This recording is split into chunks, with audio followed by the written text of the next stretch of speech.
तो कल की क्लास में हमने पढ़ा था, आज हम पढ़ेंगे खाद एवं उर्वरक मिलाना। खाद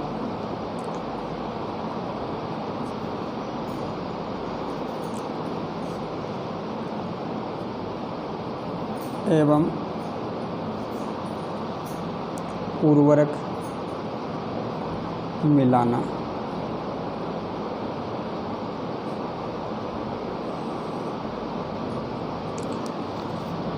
अब खाद एवं उर्वरक होते क्या हैं, इन्हें मिट्टी में मिलाते क्यों हैं, किसे कहा जाता है खाद एवं उर्वरक?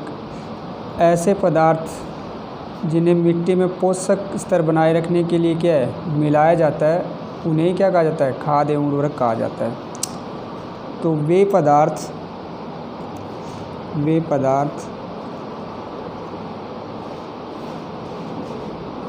जिन्हें मिट्टी में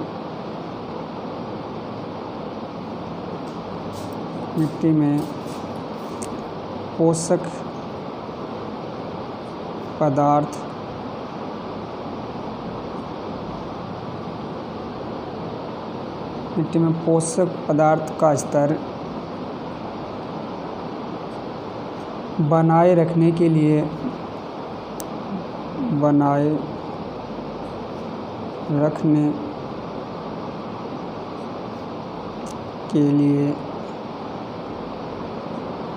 मिलाया जाता है,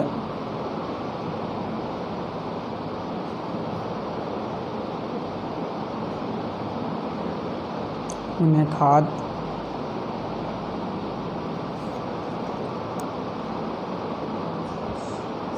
एवं उर्वरक कहा जाता है।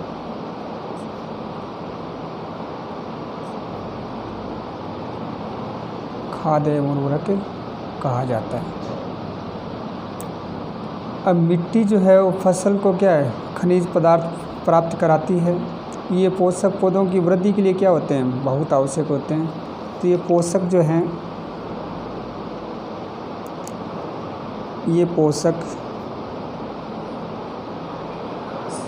पादपों की वृद्धि के लिए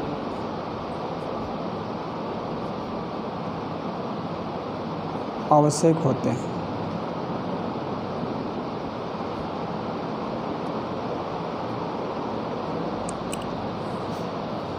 क्या होते हैं? आवश्यक होते हैं। अब कई बार क्या करता है किसान जो है मिट्टी में पोषक पदार्थों की क्षमता को बनाए रखने के लिए क्या करता है? फसल चक्र को अपनाता है। क्या करता है? फसल चक्र को अपनाता है। अब फसल चक्र है क्या? किसान खेत में एक के बाद दूसरी फसल को क्या करता है? उगाता रहता है। तो फसल चक्र, कई बार किसान खेत में मिट्टी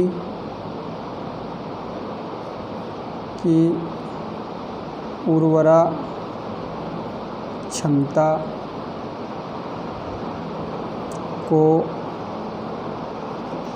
बनाए रखने के लिए फसल चक्र अपनाता है। अब ये फसल चक्र है क्या?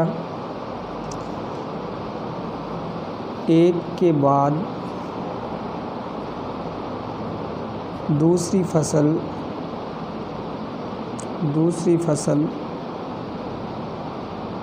बोना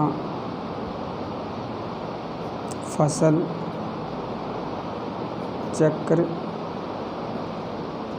कहलाता है। जैसे एक समय दलहन फसल व दूसरी बार उस स्थान पर कौन सी बाजरा आदि बोता है। अब ये जो दलहन फसल हैं, मोटे अनाज जितने भी दलहन फसलों की जड़ों में राइजोबियम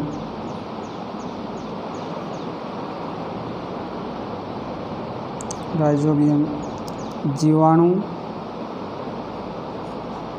पाया जाता है,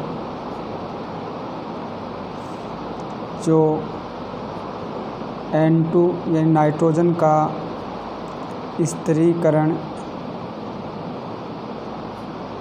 करता है। यह नाइट्रोजन भूमि में उर्वरक का काम करती है।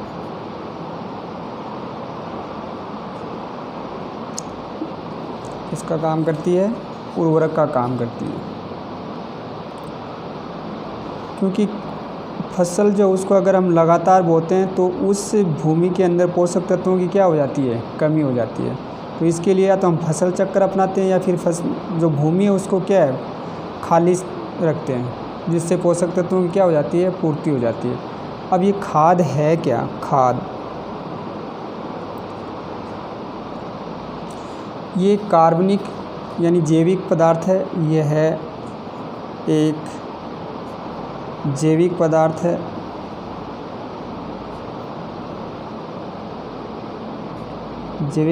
है। जो कि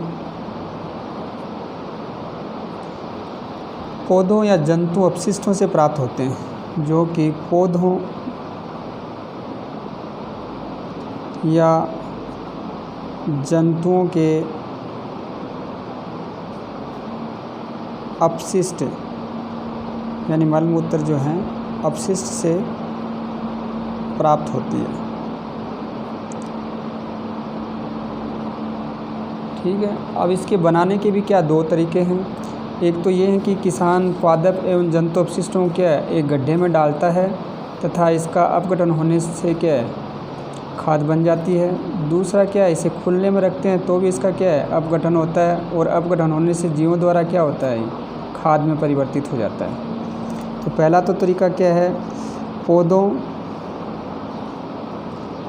एवं जंतुओं के अपशिष्टों को एक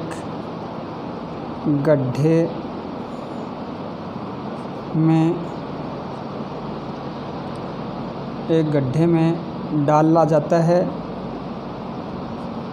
है जिससे यह खाद में परिवर्तित हो जाते हैं।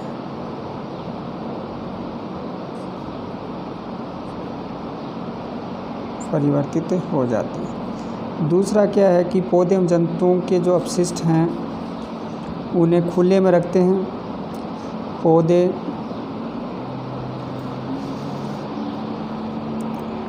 एवं जंतुओं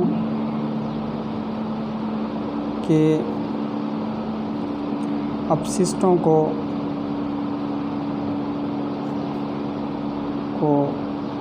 खुले में रखा जाता है तो यह सूक्ष्म जीवों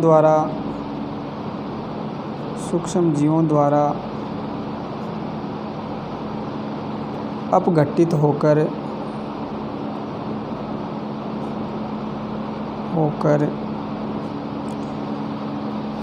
वर्मी कंपोस्ट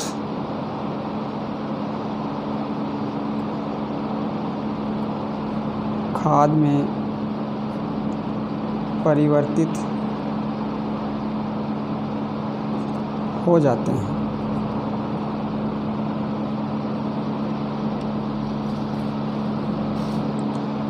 अब वर्मी कंपोस्ट खाद वैसे है क्या? वर्मी कंपोस्ट जो खाद है वो केंचुओं द्वारा निर्मित होती है। केंचुए जो मिट्टी को क्या करते हैं, खाते हैं और खाकर उससे क्या करते हैं, पोला बनाते हैं। तो इस प्रकार उनके जो अपशिष्ट हैं वो भूमि के अंदर रहते हैं और वो क्या करते हैं, वर्मी कंपोस्ट खाद में परिवर्तित हो जाते हैं। इसीलिए केंचुआ जो उसे किसान का क्या कहा जाता है, मित्र कहा जाता है। तो वर्मी कंपोस्ट के खाद का निर्माण करने में केंचुओं की क्या होती है, महत्वपूर्ण भूमिका होती है। वर्मी कंपोस्ट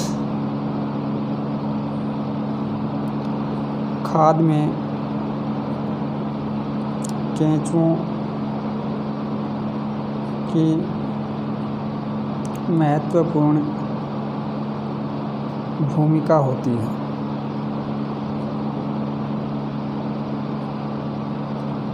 ठीक है, आगे की क्लास में कल पढ़ेंगे।